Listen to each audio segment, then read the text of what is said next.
Work session meeting called to order.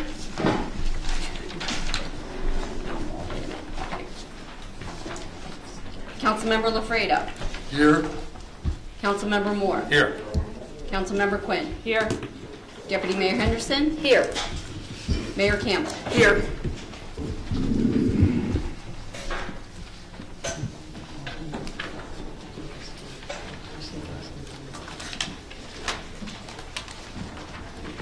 Where's Jack? Special events application?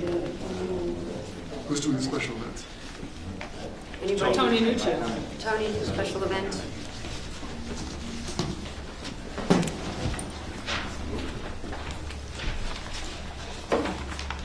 Good evening, Mayor. Good evening. We have two long-standing annual events returning to Asbury Park. The first is the polar bear race for December 28th. This is their 13th year coming to Asbury Park. Basically, it's a race from the Asbury Grill to the casino. They're just asking for permission to use the boardwalk. The second we have is the 23rd annual Asbury Park Fishing Club. Again, they want to come to Asbury Park or continue in Asbury Park for March 7th and 8th. They're requesting the use of one of the city's dates for our convention hall. That's a great event because they always donate money. Whatever their money they make gets donated to the VFW, the Boys and Girls Club, all the organizations in the city, so that's a great event.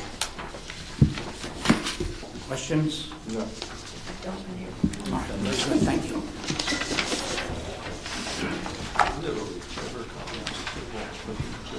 The next item on the agenda, we have a presentation from Dr. Shannon. Actually, I start. Okay. The requested easement for a fence in the city right-of-way. Thank you. Good evening. Good evening. My name is James Radigan, attorney for Wolf Sampson Law Firm, here on behalf of iStar and its entity, Asbury Partners. I was here a few months ago for a presentation of a project that ultimately went to the planning board and was approved by the planning board, what we call the South Grand project. And you may remember it, but it's 4 buildings, effectively a townhome project, a multifamily residential project on the western portion of Block 3205. As part of that presentation to the council, and in fact as part of the presentation to the TRC before the council, and ultimately as part of the presentation to the planning board, it was contemplated that there would be some encroachments associated with the project into the public right-of-way along Grand, Monroe, and Sewell. And it was ultimately, we knew we'd have to come back to the council because we would have to get an easement by way of an ordinance, which is of course the way municipality grants easements in the state of New Jersey. And so we're here to make a brief presentation in support of that request for the easement. Again, it's something that the council saw when we were before the council in its capacity as a redevelopment agency, and it's something that was part of the planning board review and approval. So again, this is an approved project already by the planning board. I suspect you probably have the application package in front of you, and I like to think that's pretty self-explanatory. It includes a proposed ordinance. It should include, you should have a survey which depicts the areas in question, and of course the written request. I'll briefly describe the testimony that was presented to the planning board by our professional planner on the subject. The right-of-way, at least on Grand, is, for example, 25 feet wide, and this is a residential project. It's not a retail project. The purpose of the right-of-way is solely for pedestrian passageway, and the testimony of the planner before the planning board and the planning board's findings were such that you don't need a 25-foot wide sidewalk along a residential project. If it were a retail project, perhaps you might want to put some outdoor seating or something, but not with the residential project. And the remnant of the sidewalk that's left, both along Grand and Sewell and Monroe, is more than adequate to maintain the pedestrian environment that one would hope this project and the redevelopment of the area in general would foster. So with that finding that there will remain adequate pedestrian means to get around the block on all 3 streets, and frankly, too much of the right-of-way is deadening for a pedestrian environment.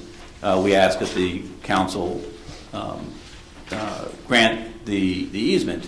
There are incidents of similar encroachments in the area and throughout the city. I have some photos if the council would like to see them. They are more or less isolated incidents of that, but there is precedent for it, and it is in keeping generally with good planning principles. If you have any questions, I'm happy to answer them, or we do have representatives from ASTAR if necessary. I did review this with Mr. Samet, so hopefully it passes muster. Can I see your pictures? Yeah, certainly. So I've got a few pictures that I might bring up to you and pass them around. I have I'll get multiple copies. I'd like to see them also. Yeah. So the first group is a school just to the west of the site. And you can see the amount of sidewalk that remains and the encroachment is the right of way. This is the northern end of the site, it's a church on the northern end. I know there, do you have any pictures of the fence you're going to put up? That was all part of the site plan approval, so there are, but in the package that you have, you should see fence details. I do, but I don't like it. Did you see fence details, John? yeah. Did you see fence Southern end details? of the sign. And what did you think? Aluminum? Okay. It was 6 months ago. Yeah, the fencing was approved by the planning board, so It's that's... a 3.5 foot high fence. It wasn't. Yeah, but what does it look like? Yeah. Yeah. 3.5 foot high, it's open, mesh design, aluminum fence. Send them right here. You know, It's basically transparent. you really should have pictures of this. Because this is going to tell me what the final thing is going to look like. And this is going to be aluminum? Yes. So this is going to be basically all silver, metal looking. Yeah, I believe it's actually painted black. I think this page, remember? Yeah, it's going to be a black. It's black, yeah.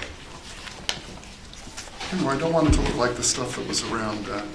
And the TRC approved this also? The TRC approved it and also suggested that the black color was nice, they liked it, and the planning board also liked All right. that. Jack, I thought we were getting some sort of I feel like a few months ago I got something about fences and right-of-ways and we're gonna fine and make people move their fences. And then I got a list of everybody who has a fence in the right-of-way. And I thought the way we left it was we were gonna have some sort of comprehensive plan on what was gonna be the status quo with fences and right-of-ways. They got to get permission if they're going to put fence in the right way. Yeah, that's why we're here. I guess I expected a recommendation from our code department regarding fences and right-of-ways. This is supposed to be mesh. We'll move it up That's- on that's the the- agenda. that's- Unfortunately, I believe there are definitely that's not there. several reverse or Why they have this in here? opposite of which way. Just showing what this project is. This is where the project is. That's across the street. And if I could just interject here. In the past, there have been circumstances where council has been requested to approve the erection of a fence within the city right-of-way. In a number of those circumstances, they have been private property owners who own properties throughout the city, not necessarily in a redevelopment area. This is in connection with a redevelopment project that is within a designated redevelopment area. Council, in your capacity as the redevelopment authority, has very broad powers under the local redevelopment and housing law. And the powers include the ability to convey property to redevelopers as you see fit and to negotiate on terms that you see as fair and just. So in connection with a redevelopment project that is in an area designated in need of redevelopment, you do have the authority to basically convey property. And although you're not transferring title to the property, you are transferring an interest in the property. An easement is an interest, and this is going to be in perpetuity, which you would be turning over to the developer in connection with this project. So I'm just trying to differentiate this from John Q. Public, who has a property on Asbury Avenue, who wants to construct a fence in the city right-of-way. in connection with a redevelopment project in a designated redevelopment area, you may wish to look at this in a little bit of a different light than just scattered site areas where someone wants to put a fence within the right-of-way. It's all in connection with a project in a designated redevelopment area, and you have very broad powers to undertake activities under the local redevelopment and housing law in connection with redevelopment projects. And you can put a fence up, just not in the city right away. That's correct. Just Yeah, push it back a foot or The fence is whatever. otherwise compliant, and again, the view, and I'll add too, by the way, well, I neglected to say this earlier, you may be familiar with the various infrastructure plans that are associated with the waterfront redevelopment area. This is consistent with the Phase 2 infrastructure plan, so this is not anything novel or anything that we're trying to deviate from. So, but as far as putting the fence at a different location, again, the planning reason for this is to avoid this vast, at least on Grand, very wide and what's referred to as a deadening pedestrian environment where you've got just too much space. You have a sidewalk that's just too wide. Having a slightly smaller sidewalk actually does enhance the pedestrian environment. There was testimony to that, again, at the planning board level, and so that's what the planning board approved, and that's why we're here. And that's all well and good, and we've done this before. Fred, when talking about private residences, I mean, some of these people came with the agreement that if the city ever needed that property, we were going to take it. They could put up their fence to the retaining wall, but basically they were doing it at their own risk. This is a different thing in that this stays. Right, okay. Don wants to say Mayor something. Pettis? I know, Councilman McQueen, you mentioned overall policy, but I think that when I look at encroachments in the right-of-way, what you shouldn't allow for, you don't allow for encroachments that restrict pedestrian movement, that prevent maintenance of the roadway, of the sidewalk, that block public view. This particular fence doesn't do any of those things. You know, it's transparent in nature, it contributes to the architecture of the project, and it separates the public, semi-public, and private spaces, but at the same time, it doesn't wall it off. You know, it's not like this solid brick wall. It sort of fits in with this project, and I agree with what the planner's testimony was at the planning board. This is a very wide right-of-way. This is a residential project, and sort of defining that project, but at the same time, keeping it open with what's going on. So I'm walking down the sidewalk. I'm not going to feel like I'm passing by some kind of gated community. It'll still feel like part of the community, but at the same time, defines what is the residential area. It will help define what someone's space is in front of their property that they're responsible to maintain. You can provide a sense of stewardship. Like, this is an area that I'm responsible for. I'm okay with this particular one. Usually I'm not a big fan of encroachments in the right-of-way when they prevent pedestrian accessibility and all that, but this I think is fine. Yeah, I would add too that just so the council understands, the area that would be within the fence is going to be landscaped, and so it's also beautification of the area in general. So that would enhance the overall visual impact of the project. Any other questions? Thank you. Before we finish up on this, I did want to indicate to council that if you are going to move forward to introduce the ordinance that was in your packets, that I did have some requested revisions. I didn't get a chance to look at the package until earlier today, and as I was reviewing the ordinance, which I didn't put together, there were a couple of whereas clauses and representations that were made that basically they were taken from prior ordinances that the city had done for these types of encroachments that I didn't feel were accurate or appropriate in this instance, and they're not necessary. So when we get there on the regular session agenda, if it's moved forward to introduce the ordinance, then I'll go through my suggested revisions at that point, and we can review it then. Unless you'd like me to go through them now, I'm happy to do it. Can you go through it now? Yeah, absolutely. So on page 1, I do not feel that we need the 4th, 5th, and 6th whereas clauses. although there have, for instance, the third whereas clause talks about the proposed use of a portion of the right-of-way to be consistent with other private residential projects in the city of Asbury Park. There have been certain circumstances where easements have been granted. However, I'm not certain that any of the designated redevelopment projects within the waterfront have previously had similar encroachments for fences, and I didn't think it was necessary to make an affirmative representation if that wasn't happening. With the fifth whereas clause, again, it references similar encroachments. There are similar encroachments throughout the city, but I'm differentiating this one being part of a designated redevelopment project in the redevelopment area. And although we have reviewed these matters on a case-by-case basis, I really think that's more appropriate for the individual property owner who's not in a redevelopment area. So I suggest that you take those three out. I don't think they're necessary. And the other provisions are on page 2, items 4, 5, and 6. I would just suggest pulling them out. I don't think they're necessary. And that's not substantially changing it? Well, at this point, you haven't introduced it yet. Okay. The question of whether something is a substantial change doesn't become relevant until after an ordinance has been introduced and you're talking about making changes at the time of second reading. So Okay. you're free to make any changes you want right now before you introduce it.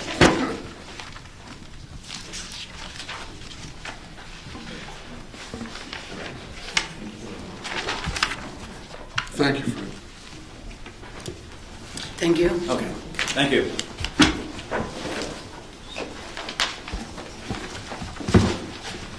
You want to pick up your pictures over here? Thanks. Thank you. And John Salmon is here to discuss the CDBG plan for a craft distillery. Yes, this is the proposed craft distillery at 527 Lake Avenue. You may recall that you referred a proposed amendment to the Central Business District redevelopment plan, which would allow a craft distillery at 527 Lake. That's the same building where the beer garden, Asbury Festival, is opening up in. The planning board completed their review of the proposed amendment, and they are recommending that it be passed. Some of their comments back to you is that the proposed amendment was consistent with the city master plan. The board found that the proposed use is an excellent addition to the uses permitted in the CBD zone, and that the use would complement the existing uses in this zone and elsewhere in the city. They even recommended back to you that we look at permitting this type of use elsewhere in the city where appropriate, which is something that I am looking at as well. And you're aware that someone has come forward with the request to put a microbrewery in the Main Street redevelopment area. So we're taking an overall look at our local ordinances to see where these kind of uses are appropriate.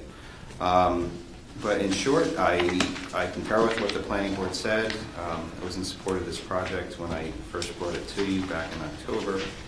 And I recommend you introduce the ordinance that was included in your packet, which would allow for the craft distillery at the subject property only looking at this property at this point. Any questions? Thank you.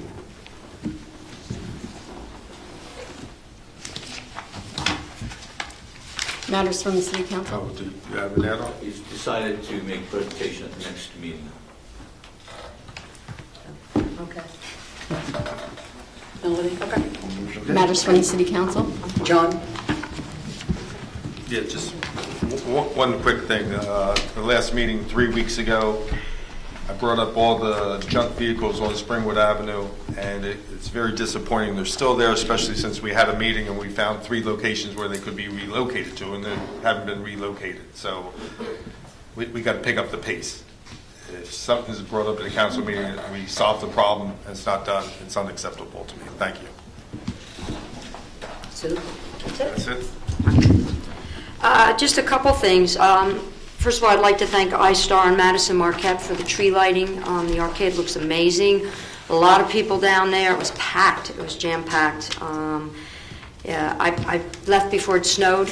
I kind of missed that part, but I heard it was great, and thank you for that. And also, I guess the shops will be opening up in there, so make sure you get down there. There's a tree lighting Friday night, 5:30 in Fireman's Park. Make sure you come down to that one. That one's a fun one. And then downtown on Saturdays, another tree lighting. Where else can you go in a square-mile town where there's 3 tree lightings? 4.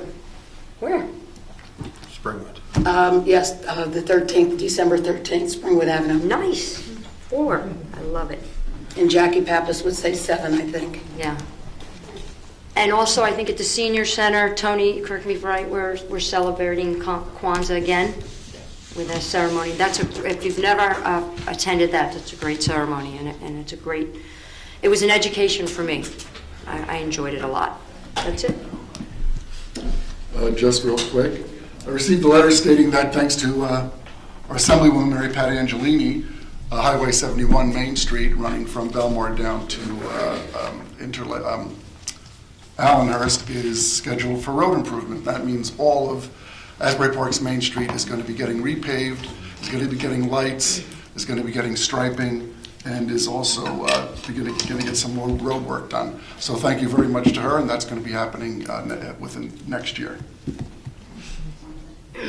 Amy? I'm going to start by also thanking Madison Marquette NISTAR. It was a great Christmas event. Unfortunately, then I'm not thanking Madison Marquette after that, because I'm looking at a document from October 2013 about the band shell, which continues to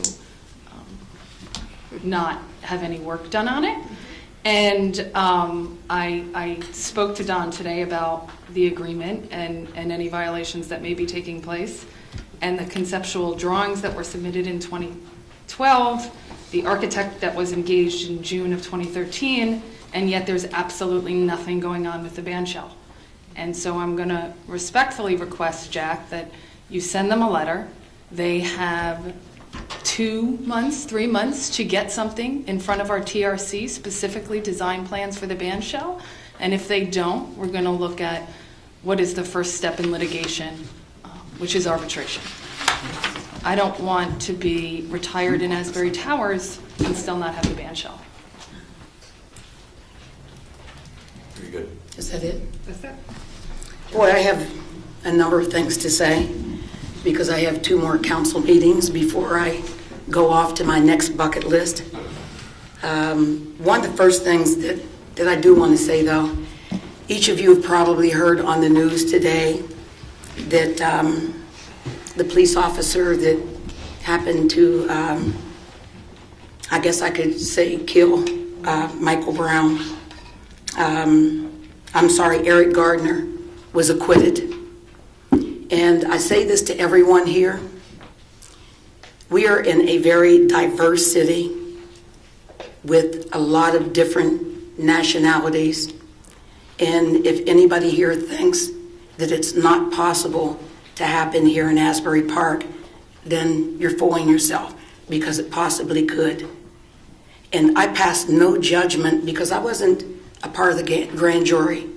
So I passed no judgment as to whether the verdict was correct or not correct. But I do know that we have work to do here in the city to try to bridge the gap and make sure that we all get along better. There was an article that came out in the Asbury Park Press on the, the date. The date, I believe, was the 19th. I don't have the date on here. Yes, November the 19th. Are blacks targeted by police at the Jersey Shore? Some of you may have seen it, you may not have seen it. But it goes ahead and it gives the statistics. And I'm not going to read the article, but I do want to say that African Americans were arrested at some of the highest rates in the country in Monmouth and Ocean counties, according to the review by the FBI records. So that's one of the things that they have in this article. They also have in the article that Asbury Park, 71.9% of those arrested happen to be African Americans here in Asbury Park. The article lists various reasons why this might be happening, but I think that we all need to look at education, disparity in income, lack of activities in the community, and I could probably go on and on. I will say this: when you have a police officer, and I know there are a lot of good police officers, I know them personally, but when you have a police officer that targets the mayor of the city for where she's parking, and if any of you were at the lovely event at the New Jersey Hall of Fame inductees, you saw numerous cars parked in the same place that I received a ticket. And if I'm getting a ticket for that, if I have police officers coming up into my house for no reason about 5 or 6 years ago, you've got to question what's going on. And I'm only suggesting that we build a better relationship between the community and the police. I have for over a year now been working with a group, RGI, that has trained for free 3 of our police officers. And the program itself is to try to de-escalate a situation that could considerably be volatile and end up in someone losing their life. If I had a wish list as I leave office, it would be that the new council and the city manager look at not only RGI and having our police force go through that training. In addition to that, the state of New Jersey has made it mandatory that police departments receive accreditation. I've been working on that for a year. And I'm sure Deputy Chief Salerno could speak more about that. But we need to get the ball rolling. There are a lot of communities around us that have already started the accreditation process.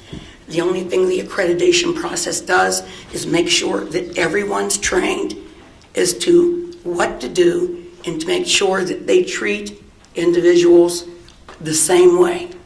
And so that's one of my wishes right there. But between Trayvon Martin in Sanford, Florida, Eric Gardner, Staten Island, Michael Brown, Ferguson, Missouri, and then Demira Rice in Cleveland, we've got to look at what's going on here. It's just happening too much.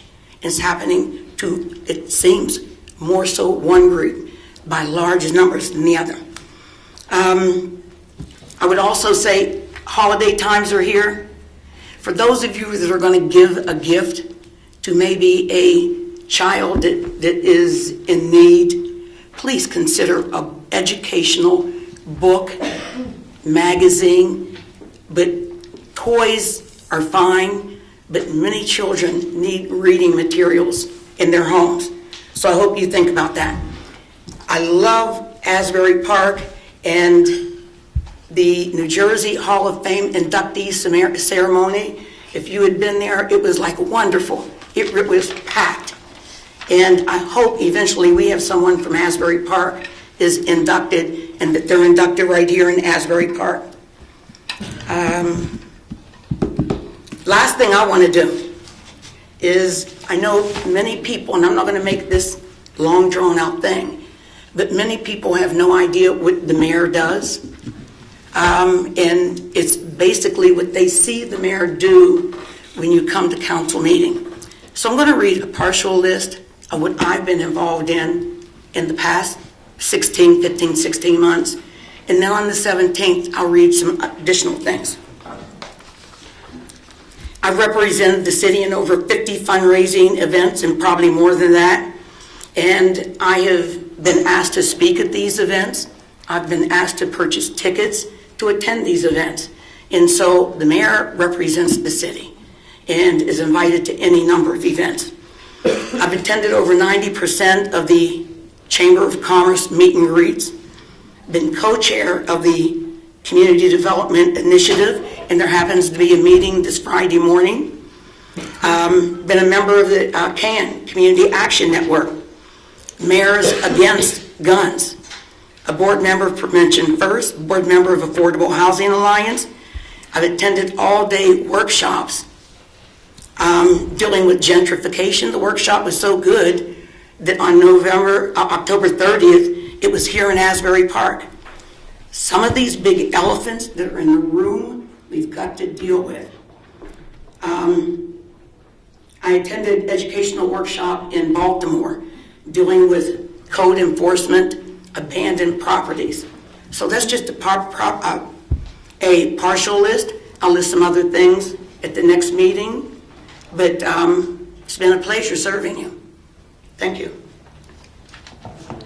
Matters from the city manager. Thank you, Mayor. No, I have no items. Matters from the city attorney.